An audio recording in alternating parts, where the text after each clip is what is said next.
By answering these two questions, you are going to get to understand what your dominant personality style is. You'll need a pen and paper, so make sure you've got one of those handy. And why do we want to understand dominant personality styles? We're a blend of different personalities, but if we understand what our dominant style is, you can read other people and what their dominant personality styles are. What I'd like you to do on that piece of paper is to just draw a straight line down the center of the paper.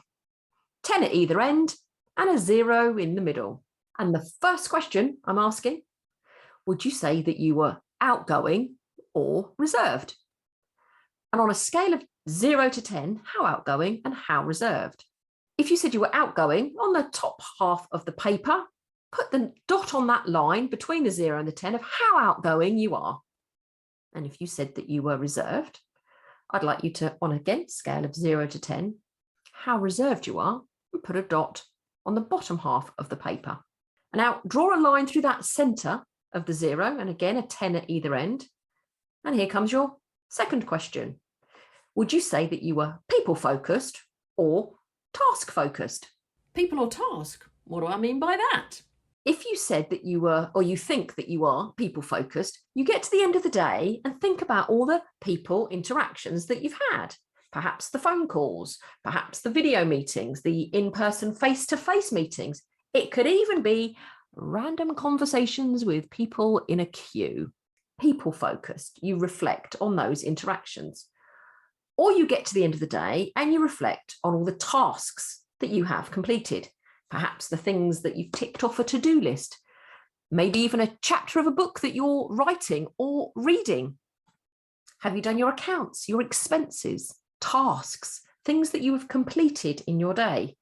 So you either reflect on people or task. And what I'd like you to do, again, on a scale of 0 to 10, on the right-hand side of that line through the middle, is to put a dot if you are people-focused, and on the left-hand side, to put a dot if you are task-focused.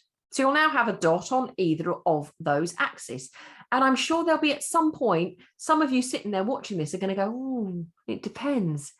Because it'll depend on who you're with and where you are. I absolutely get that. Our environment has an impact on how we behave. And watch the end, because I'll let you know how you can do one of these in-depth personality profiles to find out far more about yourself.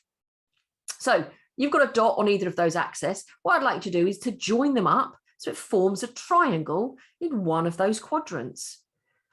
This is a system called DISC: dominant, influence, steadiness, and compliant. What do I mean by those? So wherever your triangle is formed in the quadrant, this is your dominant personality style. Now listen to some of these great describing words, because even if it's not your quadrant triangle of your dominant style, these will help you to understand somebody who is a different style to you. So let's start with the outgoing, task-focused, D dominant. These people are dominant. They're direct. They're demanding of themselves as well as others. They're doers. They're decisive.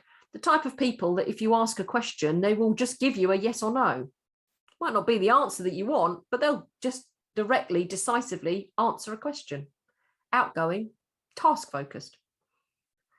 Now let's stay with the outgoing, moving over to the people side of things. I, influence. These people see themselves as influential, inspirational, impressionable, interactive, interested in other people. They are the types of people that are always surrounded by other people, coming in with a story and making everyone get together. I, influence, outgoing, people-focused. Staying with people, but let's move to reserved. Steadiness. These are our steady people. They are stable and supportive. They are sensitive. And I don't mean, oh, ouch, that kind of sensitive, it hurts. But these are sensitive to other people's feelings. They make great diplomats. But they like things as the status quo. Yeah, sincere people. Staying with reserved, moving over to the task side of things. C, compliant. These are compliant people. They're careful, they're cautious, they're conscientious, They're correct. If a job is worth doing well, it's worth doing well and correctly. And it's consistency with these people. You will consistently get a correct, cautious, careful, conscientious answer and job done. They are the reserved, task-focused. Now, wherever your triangle sits, and depending on how much of a scale of 0 to 10 were, there's some great words for you to describe yourself, but also think about other people. Have one of those other triangles thought, you've just described whoever it is that I work with. Great. And like I say, if you want to find out more about the different blends and actually what it is, because this isn't about labeling us. No, we're not labeling us. We're just understanding what our dominant styles are. It's also not an excuse for bad behavior. Don't want people going, well, I'm dominant and demanding, so therefore I am. Like I say, hit the like and subscribe button. I hope you found that really useful, understanding what your dominant style is. And I look forward to seeing you on the next video, where I'll be talking about maybe some blind spots, but then also doing some fun stuff on showing you how these different styles undertake different tasks. Take care. Bye for now.